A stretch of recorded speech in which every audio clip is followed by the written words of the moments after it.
Hey everyone, Andrew from Gameosity here. We just got back from GDC, the Game Developers Conference, where we attended a talk that was moderated by Paul Dean of Shut Up and Sit Down. It was on the state and future of board games. And it was a really cool talk. He had some really fantastic guests. And afterwards, I got to sit down with him for a little while and talk about, well, kind of everything. Check it out. So, your talk that you moderated yesterday, which was I found really fascinating and really enjoyed, touched on a lot of different themes inside of the industry right now. And I guess one of the things that I observe is that it feels like board games are rapidly approaching sort of an inflection point in a lot of things, but in particular concepts about representation, intersectionality, that sort of thing. And what I'm curious about from your perspective is, as someone who has really a reach and an audience and people who genuinely appreciate your perspective, both yours personally and the sort of shared perspective of Shut Up and Sit Down, I wonder what content creators can do from your perspective, how we help. Because we agree that we should be helping, right?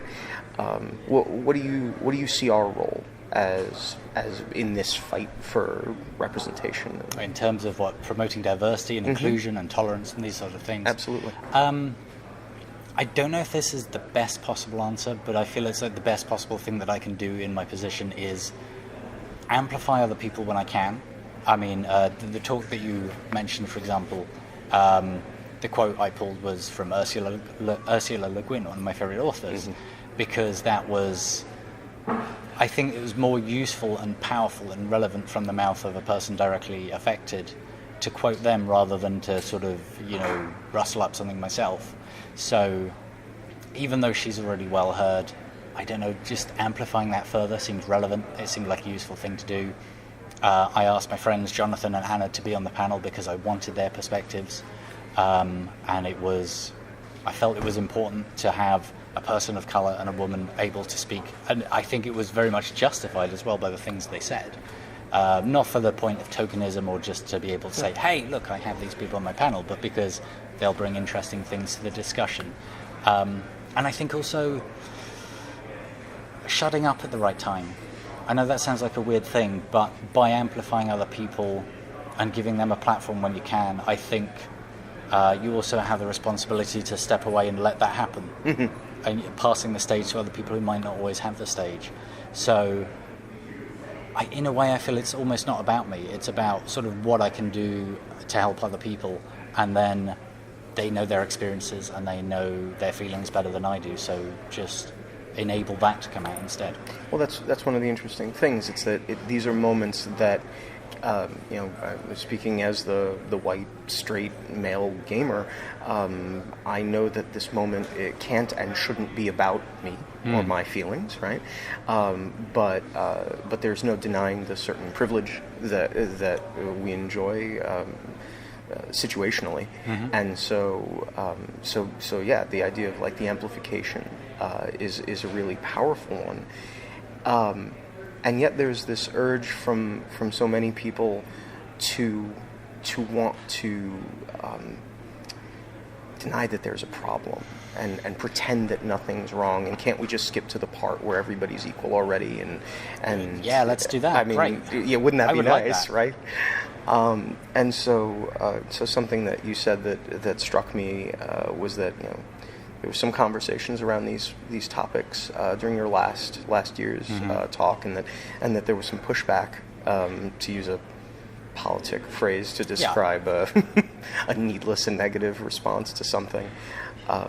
I guess what content creators like myself who I have my site, and I've got my blog, and I've got my YouTube channel and all these things.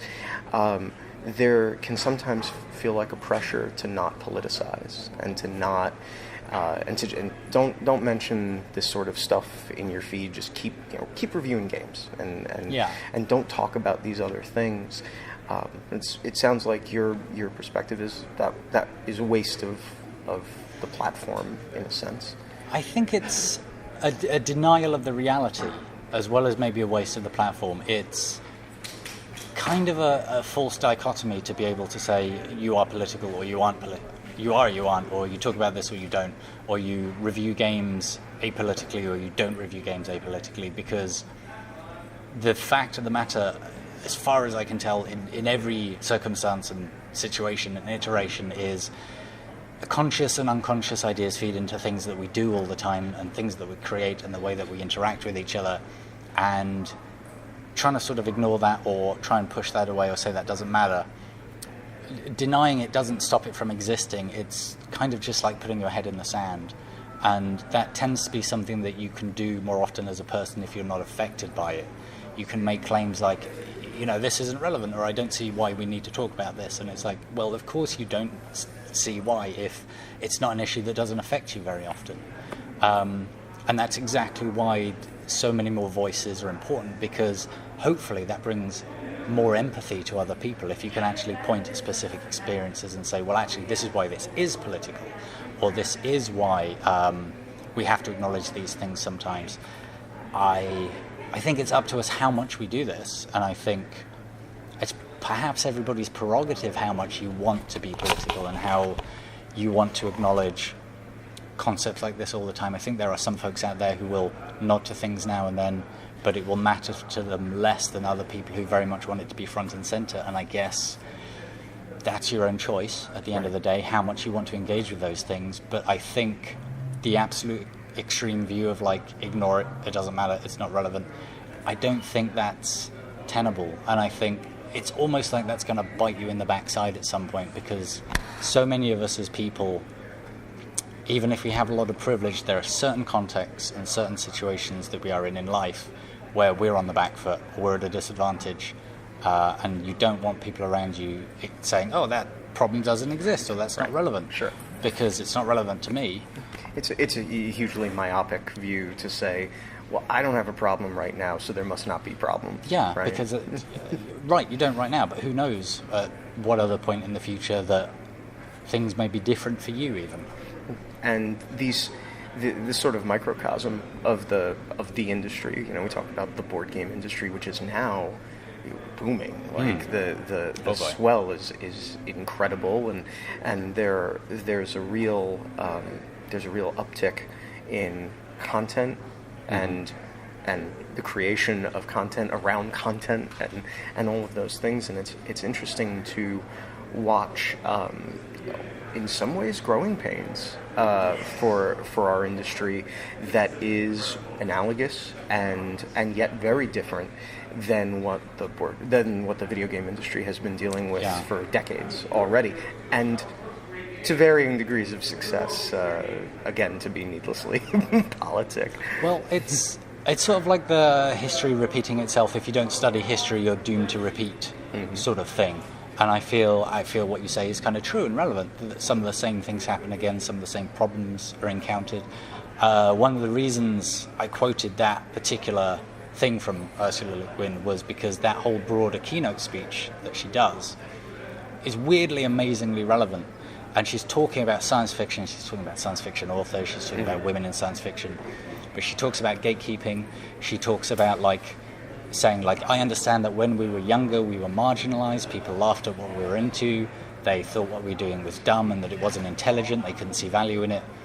But nowadays, everybody loves science fiction, so we should include people. We shouldn't push them away, and we shouldn't pretend we're victims when what we like is popular.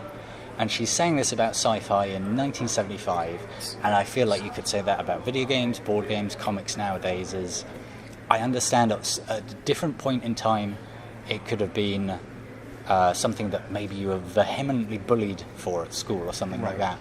But it's different now. And do you want to be the person who then passes on that bullying and passes on that aggression, or do you want to be the person who says, actually, this sucked for me, I don't want it to suck for you?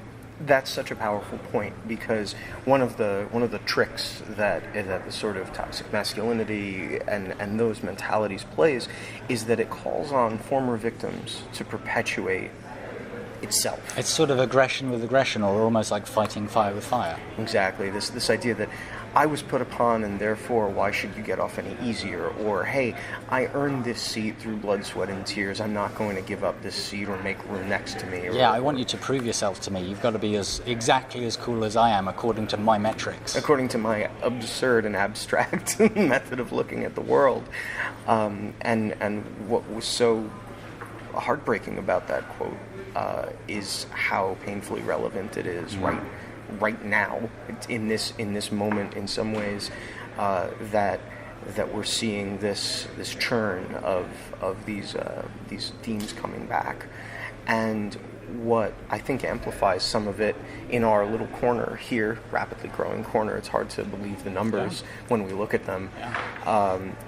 Is that all of our interactions are face to face, with almost no exception. When you're sitting at the table with someone, you are sitting at the table with someone.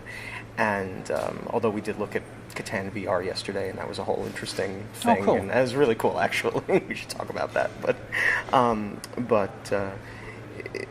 the reason that Jessica, who's holding the camera, and myself went from video games to board games so completely over the course of a few years, essentially uprooted ourselves. We were writing app reviews of video games and that sort of thing, lifelong video game players.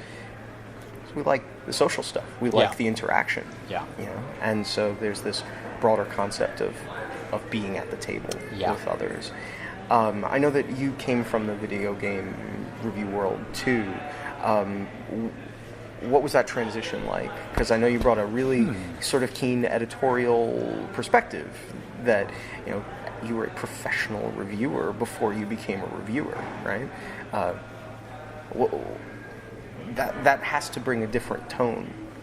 It might do. I mean, it's so subjective for me being me that I don't know if I can look at it properly from the outside, but it's, in some ways I would say, first of all, it felt easy because having written so many video game reviews and been on podcasts about stuff, for years, I felt like, okay, I just want to bring this sort of standard that people have held me to, like written places like Eurogame and Rock Paper Shotgun and things where I feel I've had really supportive editors and they've demanded a high quality of work. So it was me thinking, okay, I've got to try and bring that level to this instead.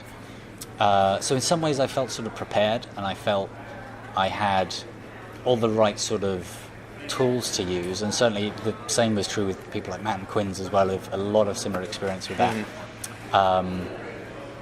So I don't know, I guess in some ways I felt really ready, but I also felt so clueless and fresh because I'd played a bunch of board games as a kid in the 80s, but it was a thin sliver of what there was. And still, like nowadays, like if it wasn't available, it wasn't available, you just didn't get it. Right. So I knew those loads I hadn't played. I knew that towards the end of the 90s stuff had taken off. So it was a weird sort of thing of coming in feeling like really critically capable but not knowing the space at all. And obviously we don't have that anymore. We've been doing this for 7 years, so it's strange it's hard even to look back and think like, how was that? That was, I guess people just got angry with us because we didn't know things sometimes. I think it's a great thing about Matt. When we brought Matt on board, there were a lot of things Matt didn't know, and it actually meant we had a fresh perspective. And all the stuff we took for granted, we suddenly had to explain to someone again. But Matt still had all the critical skills and also the mindset that was really helpful. So, I don't know. I think if anything, it hopefully made us good communicators, and it made us good at introducing something new to other people, because we had an idea of how it felt to be new and how it felt to be a bit clueless. And we try and keep that now, although obviously 7 years it's impossible to be the same person. It's hard to still claim the newness of the fresh perspective. And also I just hate saying 7 years because it doesn't feel like it's been 7 years, and it's insane. And I can't remember, like, there were so many things in my life and the world and that were different 7 years ago. I just turned into some weird old dude, like, I stare into the distance and I'm like, oh yeah, that happened. And I had that much money and I couldn't do that, and that person was the prime minister, and it's just... another world, right? Yeah. An almost unrecognizable world in some ways. Yeah. And it's funny because we talk we talk so much during our review process about games in the language of games, and this sort of assumed shared common language that we all have. To a degree, yeah, I right. guess, yeah. It was like we sat down to learn a game the other day, and the person teaching us had never met us before, and said, "Do you know what a deck builder is?" And it was like, "Do I know what a deck builder is?" But then that's important, right? Yeah. To go back and edit for a moment and say, that's an assumed body of knowledge, right? Yeah. And so one of the things that we see you do is translate these ideas for people who don't necessarily speak to it. And I feel like we still forget sometimes. I mean, that was another thing. That was a thing, actually, a problem I had in the video games area for a while was I got so used to writing for people who played video games that I just used terms like RPG, role-playing game, RPG. People know both what a role-playing game is and what RPG stands for. And that's okay in your audience, and they like that, and you're happy, and they're happy. And I'm not saying that's a bad thing, but it's just, occasionally if something exciting happens and you want to show your friend or a relative, or you're like, oh, look at how cool this thing is that I did, and they don't understand which things are relevant or what the terms mean or how this is a big deal, and you want them to feel enthusiastic as well, and you can't quite translate it. I don't know, I feel I'm still constantly challenged. I'm doing a video review of Ex Libris right now, and I explained worker placement again at the start, because even though we've talked about this before and we've featured loads of worker placement games, it might be the first time somebody on YouTube hears that phrase. It's so hard to get out of the habit of being like, I've said this, I explained this 2 years ago, didn't you see that? Come on. I wasn't there. Aren't you part of this conversation? Well, no, maybe you're a complete newcomer to this conversation. So what's interesting about that is that as the gates get blown open and the gatekeepers wander off and find something better to do with their time, hopefully, we used to talk about the 3 gateway games. I don't know, everybody probably has a different set, but commonly in our circle it was Catan, Carcassonne, and Ticket to Ride were the gateway games. These are the things that transition you from a casual game, very light, Scrabble, Monopoly, that kind of thing, to hobby level gamers. What do you like to bring people in on with their first game or two? It's a really good question. I always talk about the value of Carcassonne almost as a gateway game, but I don't know if it has been a gateway somewhat in Vancouver for me since I moved there. Okay. Because it's been a thing I've brought to gatherings where people don't want to play things that are quite so heavy or complex. And I can usually explain the rules pretty quickly, but then as people start laying tiles, they're not making light decisions, and I like that. I like the idea of something where you get the rules across to people, and then they go, but if I did that, but then I'll have no more meeples. Right. But you're trying to get into my city, and that level of it's not the most complex thing in the world, but it gets people thinking about games and what's cool about making a decision in a game. So maybe Carcassonne, definitely Spyfall, because that's a game that I never explain it properly to people. I'm always like, well, look, you've all got a card and it's got location except for one person who hasn't. And I think it's a really easy concept, and people just go, I don't know what's going on. How is that a game? And then you just get it out and people play, and one round of play and you're just done. And people are like, oh, right, I get this, I'm really bad at this. And it's like, it's fine, I've been playing this for years and I'm really bad at it. The point is it's silly and funny and it challenges you. So that definitely Spyfall is always near the front of the shelf in the cupboard. Yeah, Carcassonne sometimes. Lately, I feel like it might be Fugitive, might be the third one. I reviewed it very recently. Interesting, yeah. I've had it in my suitcase as I've been travelling around. Jonathan Ying introduced it to me a few months ago, and I immediately just got it. I was like, oh, this is really interesting. I love the dynamic in this, and I love how kind of simple it is, but you're always making decisions and you're always using your brain.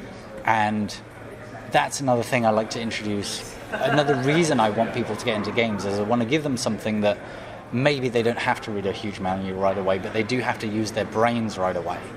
And going back to Spyfall or Codenames or the Resistance Avalon or something, people don't think they're using their brains when they're playing social deduction, but you are. You're just not reading a massive manual and learning lots of mechanics. You're just being the person you are anyway when you tease your friends or you tell them a tall story or whatever. You're just doing that within a thin game framework. And I want I think if I want anything for people nowadays when they open games, it's for them to have a kind of an experience where their brain just clicks on, and they're immediately challenged by something. And in Fugitive, it's like, but if I've got this card, they definitely haven't, which means, that means that. So I might not play, or I might play this, or right. And it's like the mechanics are very simple, but your brain goes and goes and goes, and that for me is a lot of the pleasure of games versus like 20-page manual of like, now I'm going to explain combat, now I'm going to explain exploration. Right. Here's how you put different guns on your ships, which is just as valid, but that's not what I want to use anymore for. And that all speaks to that question of accessibility, which came up during the talk. Yeah. Which is really, really interesting and really sort of a powerful concept, because as we, if you agree that games are for everybody and that more people playing games is a good thing, then translating the ability to play those games to others, it becomes a powerful and important concept. I think so. And so this idea of like games that are being designed to teach you as you play, or that the mechanics reveal themselves piece by piece, or that have a tutorial game. So I've seen a few games that have come out like that. Certainly the software support that we're starting to see now, it all speaks to this idea of the cost of entry should be as low as possible. This is not a question. I don't have a question for you there. I'm excited by the reality of it happening. But it's a relevant subject, and it's an interesting one. And I think that's one of the things one of the most pleasing changes I've seen maybe over the last few years is I feel we've got better at introducing people to games. The same way like video games in the 80s, often I would buy them and they'd have a manual, and the manual would tell you what the controls were and what the stuff in the game was. And that was fine, that was a standard, and you might read 10 or 20 or even more than 20 pages of like, okay, all right. And you'd be playing and you'd stop and you'd be like, that's the button that opens the door, okay, I'm opening the door. Right. Ironic, since systems then had 4 buttons, but they needed to cover all of this because there was no tutorial within the game. Right. It just starts you and you play. Right, or often I play computer games and it would be the case that there might be a few more controls and the presentation, the graphics might not be as good. So people weren't so great at UX and UI and iconography, and things were less obvious. So as video, first of all, video games I thought got better at teaching us how to play video games. I think board games are getting better at teaching us how to play board games. And I think it's a good time right now because of that. I hope that trend continues. And it's also really interesting to watch. Quinn's is very good at teaching board games.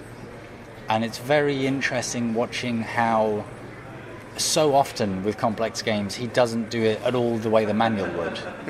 He will introduce people to concepts first, or he'll be like, the objective of the game is this, the best ways to do that is this and this and this, but here's an obstacle, and now let's talk a bit about some of those mechanics and how that works, and then we'll play around with the game, and then I'll tell you about another mechanic that isn't going to come up yet anyway.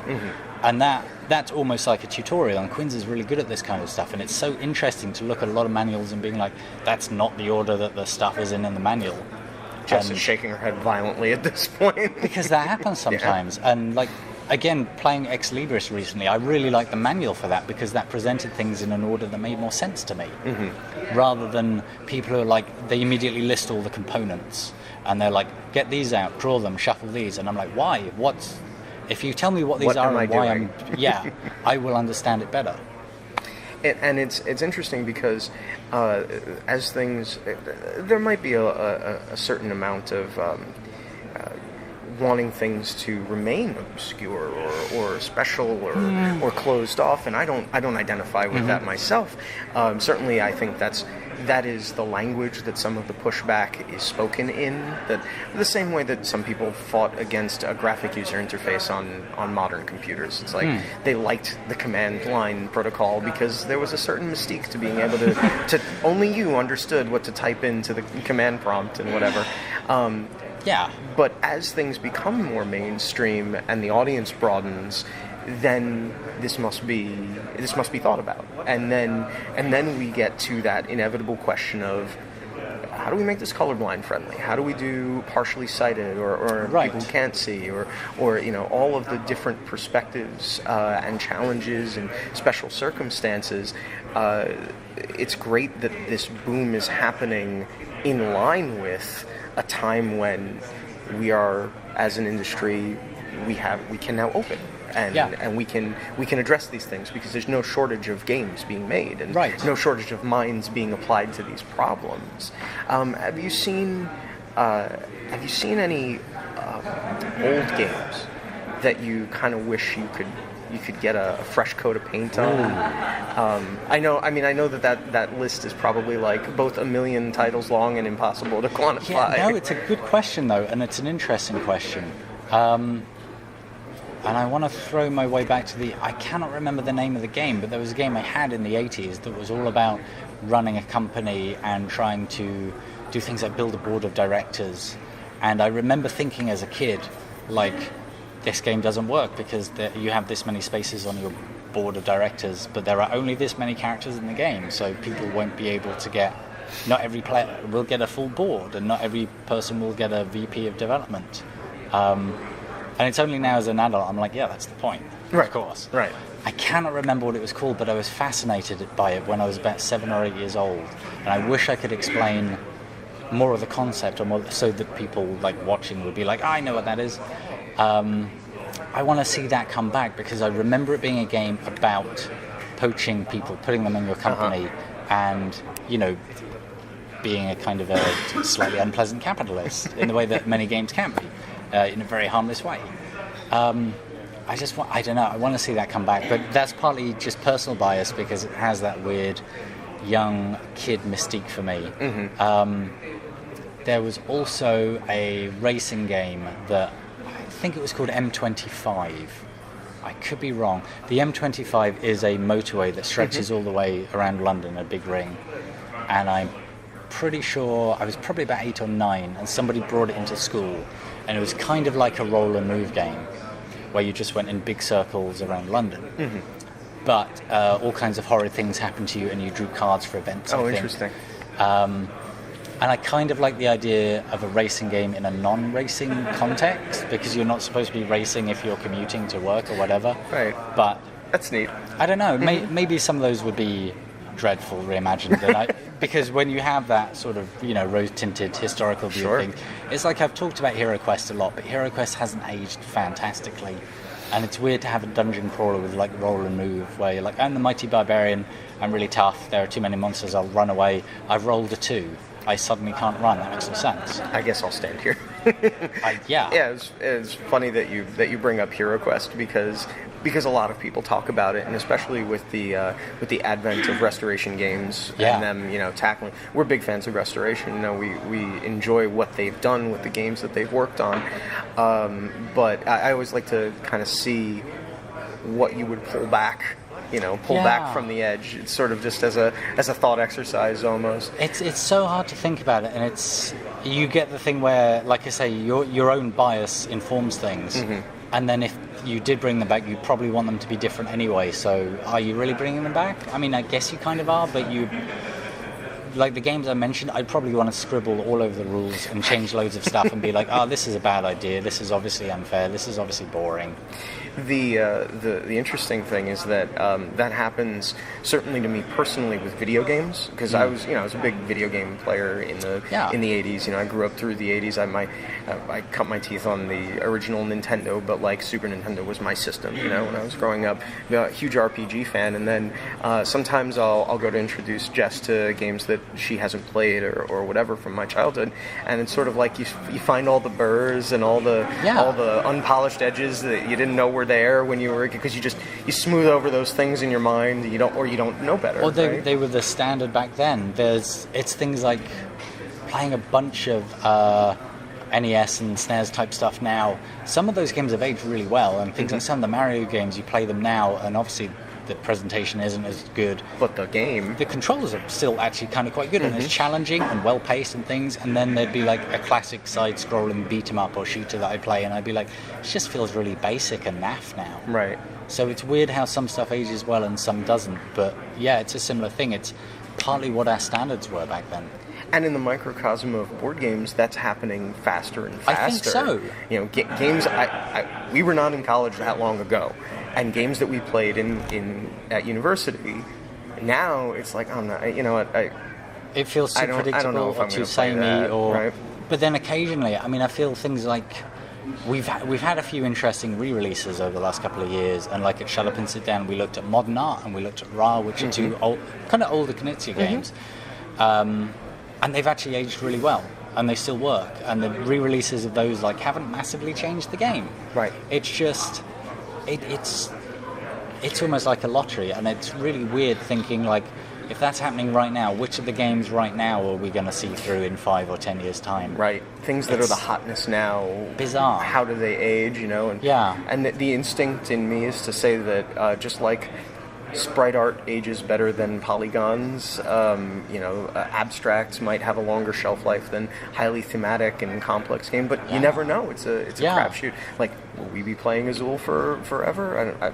I'd like to think so. It's a game that I've had a lot of fun with, and I'd love to say, it's got really good shelf life, but I don't know. But I haven't owned it for 3 years, yeah, so I can't tell you. Especially if something else comes along that does a similar thing but a bit better, that can torpedo a game sometimes. Absolutely.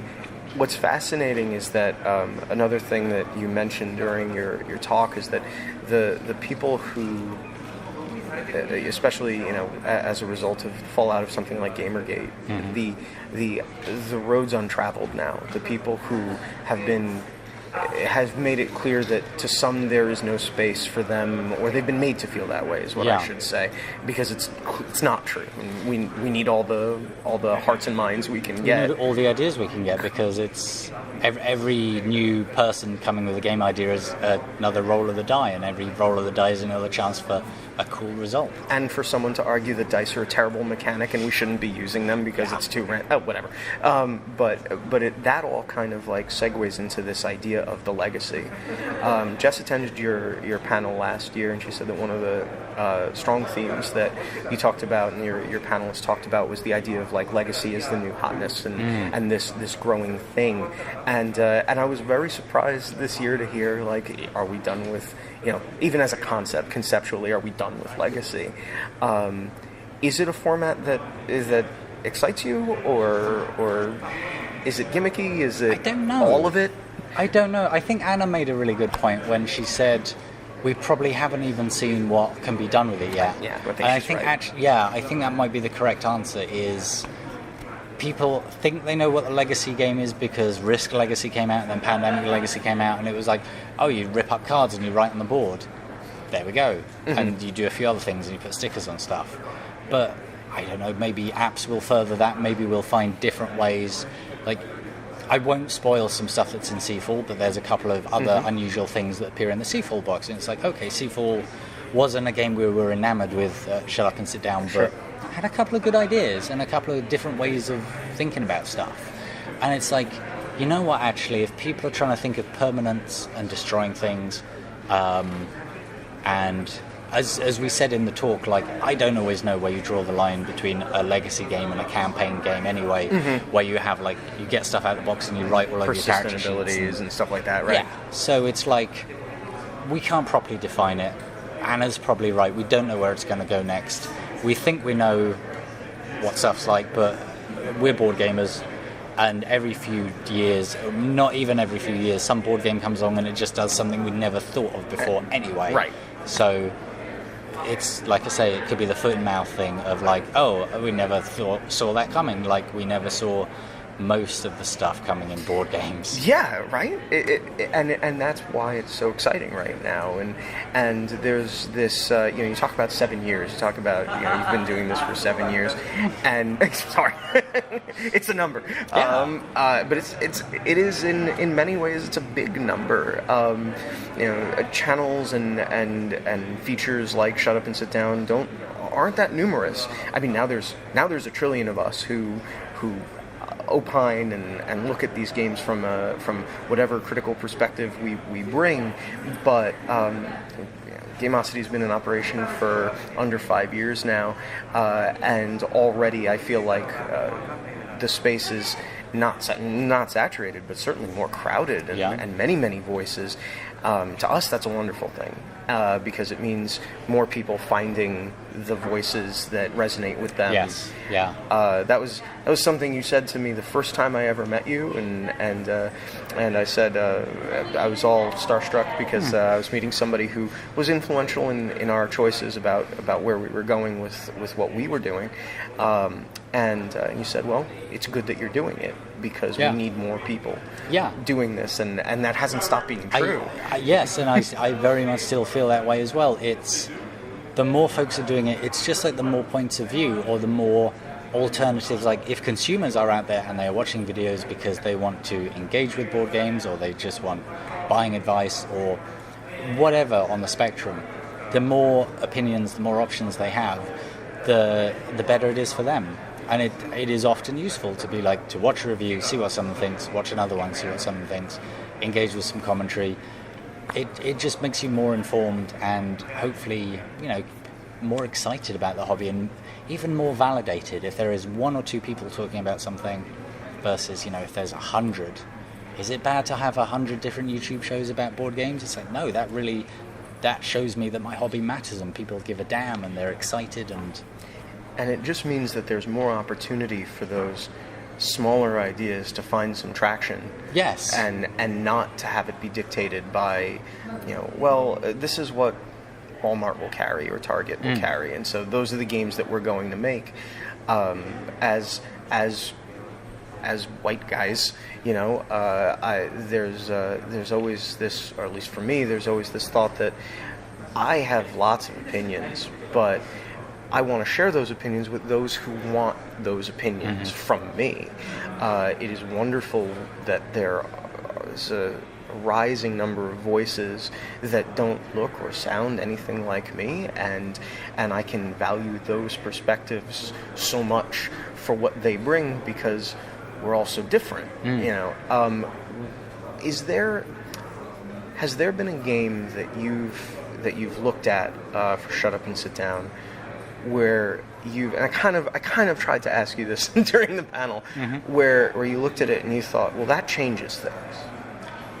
Oh wow! Like changes the hobby or changes perspectives? Or... Well, perspective is everything to me. Perspective is reality, but I wonder those watershed moments where you're like, oh, this causes me to evaluate things a little differently. I mean, I don't know. I'm not really sure. The easy, or the first answer that comes to mind really quickly for me is Freedom, the Underground Railroad, which I did a solo review of like 4 years ago or something insane now. Yeah. 3 or 4 years ago. Because it was sort of mechanically, narratively interesting insofar as it's such an abstract game about trying to get slaves out of the US to Canada, where they won't be slaves anymore and won't be worked to death and will be free people. And because it's so abstract, it's arguably more disturbing because it's just about moving cubes around, and you lose some of the cubes, and some of the cubes get captured and taken away, and it's attrition, and it's doing as best you can because you can't save all of the cubes. And obviously the word cubes also means people. And that's, on some level, it's just a game, and on another level, it's sort of almost a teaching tool and something that makes you think about the past. And on another level, it's a weirdly true abstraction of just numbers and figures that represent something far more disturbing. And it's almost a glimpse into a mindset of that time of when people were just figures on a balance sheet and they were a product, and you lost some of them occasionally, and there was an amount of deprecation when, with the slave triangle that there was, a ship would go across the Atlantic and it'd be like, we lost some of the product. You had loss, right? Yeah. Because these folks decided that they would rather jump off a ship than be slaves for the rest of their life. So sorry, you have lost 3 cubes. But that's how people talked about that sort of stuff at the time, or thought about it, which is, it's not a comfortable kind of empathy to have, but it's a thing that I feel that game makes you think about a lot, and it's a huge part of history. So it's worth getting people to think about a lot. That was that's very resonant with our observations of a game from Osprey, Escape from Colditz, whereas this is the recent reprinting of this. It's an much older game. Yeah, it's been around for ages. I've never had a chance to play it though. It's I had a hard time writing that review because it is a game. The way I describe it is a game I appreciated and I respected. I don't know if I liked it, and my co-reviewers definitely did not like it. And one of the things that was interesting about it to me was it was very stark and it was very abstract, and you have pawns, and I felt that to describe German security guards in this prison and their POW prisoners, it would have cheapened the experience somehow. It would have made it garish to have them as beautifully 3D rendered, miniatures with all sorts of details. These are just pawns, and I care about my pawns and you care about your pawns, and we move and we judge our abstract strategies, and yet if you step back and you think for a moment about what is happening here, it's actually quite distressing, and the setting is quite distressing. I'm just processing now because I'm thinking about your response, and it's something that speaks to me in the sense that for the longest time I was of the video games are art proponent mentality. Yeah. There's a lot of sort of moral panic that goes into video games. Certainly talking about questions of violence and things like that. And I now entering into the world of board games, much more fully. I certainly think that they need to be treated as a form of artistic expression, and they need to be free to be what they are. And how interesting that a game, even just within this short time, can come about and make you think about some very heavy and heady concepts.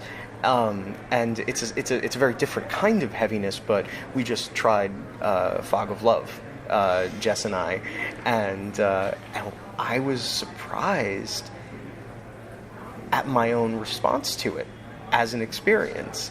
You cited it as a game that has sort of surprised you recently. Yes. Unpack that a little bit for me. I feel, first of all, it surprised me mechanically because I knew what it was. My colleagues had played it, they were excited about it. It had been a thing like within the Shut Up and Sit Down Slack channel we talked about a little bit, so it's like I knew an amount of what was coming. It didn't completely blindside me, but still being in the experience of constantly trying to make choices and work out if you are making the correct choice for someone else or what their own objectives are, what your own objectives are, and realizing that what you're doing to some degree in this game is almost playing a sort of a deductive game where you're trying to work out what kind of character is the player opposite me playing. Are they playing somebody who is ambitious or somebody who is sensitive, which is a lot like the process of being in a relationship, of trying to figure out is this person sincere? Do they really care about their job? Do they really work hard, or do they think that I want them to believe that they work hard? Is this the person they want me to be? That question. Is it valid for me to change a little bit for them? Because obviously I have the thing you have in Fog of Love is who you are and what you want to be. And so how much of that should you change? And is it satisfying to change that? Or is it just compromising? Or is it... So all of these things, mechanically in a game, were interesting to do. They gave you lots to think about, they gave you lots of challenges, but they had very tangible real-world analogies. And then also playing it with a friend of mine, Jonathan is a friend of mine as well, and a guy who I think is very smart and very insightful, and very very emotionally sort of sensitive, and somebody who I would think is trustworthy and nice. I'm thinking is he playing to try and be a good person? Has he tried to make a good character, or is he trying to game the game? Or so there was 3 different levels of my brain trying to engage with the process of what was happening. Really interesting stuff. Yeah, and it may not be for everyone. It may not be everyone's cup of tea, but I thought it was terrifically interesting. And I also know that because of all those elements, the next time I play it, it's all going to be different. All those considerations will be different as well. Even with the same player. Yeah, probably even then. Yeah. We had a very bizarre experience that when we first started playing, we know each other pretty damn well, and so the first few answers were so perfectly synchronized, and that we could have high-fived after each of them like they were just easy. And then there was that turn where it's like, now my character's priorities, I already can begin to identify are shifting away from what her character's priorities seem to be on the board. What do I make of that? So it was really interesting, and again, I need to play it again a few more times and to decide whether I liked it or not, whether it was a fun experience, but fascinating place to put yourself mentally. Yeah. And I don't know if you played it with an audience or not? Yeah, somewhat. I mean, the great thing is Quinn's taught us, so he acted as a kind of a referee and also like a primary audience insofar as he kept peeking out who we were and what we chosen, which is also a great position to be in. It's a game that I think works as a spectator sport. Yes, first of all him, and then folks gathered after a while, and some of those people were people who actually didn't look at the other side, and some of them were people who did. So I had people behind me who were only looking at like my secret info, and then we had people who were just rotating and being like, oh, that's changed, oh, that's different. Yeah, I mean, yes, and it had such a response as a game that was done with the crowd, because there's still that choosing that is secret, even if you as a spectator know what's happening on both sides, and you know about who a person is and what they want and what choices they've made. You've still got those like 4 poker chips. Those chips, right? Yeah. And you flip and sometimes everything changes. And it's just, it's extraordinary. It's such a weird... I've never had a gaming spectator experience quite like that before. I find that most people who play games inevitably want to make them. Do you? Yes. Okay. Do you want to make games? Well, we've got ideas. Okay. Jess is an idea person that the mind behind that camera is so chock full of potential games. It's intimidating. Excellent. In her words, she's not really a rules person, but she gets conceptual ideas are phenomenal. But that's fine. It might end up with a game with very accessible rules that doesn't become overcomplicated, which is never a bad thing. What would you make? I don't know. You knew that's where I was going, but I mean, I was one of the 3 folks who did a new version of the tabletop RPG Paranoia a couple of years ago, which was a good experience, but also a really challenging one, because designing a game is in part a challenge, and a lot of that is good fun. And because it was a tabletop RPG, we didn't go really heavy on mechanics. We came up with a lot of ideas, and we would test things and feedback. But then the process of trying to write some of that down and describe that, the curious thing, and one of the biggest challenges I think about writing an RPG, is just writing a manual and being like, you need to give this to someone you'll never meet, and they need to play the game and understand everything, because they can't phone you up and ask you, they can't stop you halfway through the description, they have to read the thing and just get the game. That was a tough challenge. It made me think a lot differently about game design, because people talk about games and mechanics, but they don't always talk about the fact that whatever it is, you've got to turn it into prose and pass it on. Or we do right now, mostly with our technology. So I don't know what I would do next. I would like to, if I did, I'd like to do something that, like some of the gateway games I was talking about earlier, is mechanically simple. So I would have very little to explain, but then the things that people do there'd be all sorts of permutations and lots to think about. The thing is, that's like the silver bullet. That's like everybody wants the small idea that has the big possibilities. Simple to learn, a lifetime to master, that sort of thing. It's like, okay, great. How do you have that idea? What is that idea? What does it look like? When does it come? So I don't have like a particular subject that I particularly go for. I don't have like a theme or an era or anything, but I have a feel that I know I would want. Sure. And I don't know, I might return to the RPG realm at some point, because although that was challenging and tough in many ways, now that I've put my foot into that puddle, dipped my toe in the water. Yep. Now that I put my foot into that puddle, feet taste fantastic, as we determined from your talk. it would be a little bit easier. And I know, like, I made some mistakes. I wouldn't do that again. I would try and do this differently. And I don't know. It's not. It's if it happens, it's going to be a while in the future. I don't think it's going to be a thing that suddenly happens next week. So, hard left turn for my last question to you. You were in a calendar last year, I recall. Well, I mean, they printed a number of those calendars. I think there's more than one out there. Your particular post suggested a martial Yes. a martial pursuit. Are you a martial artist?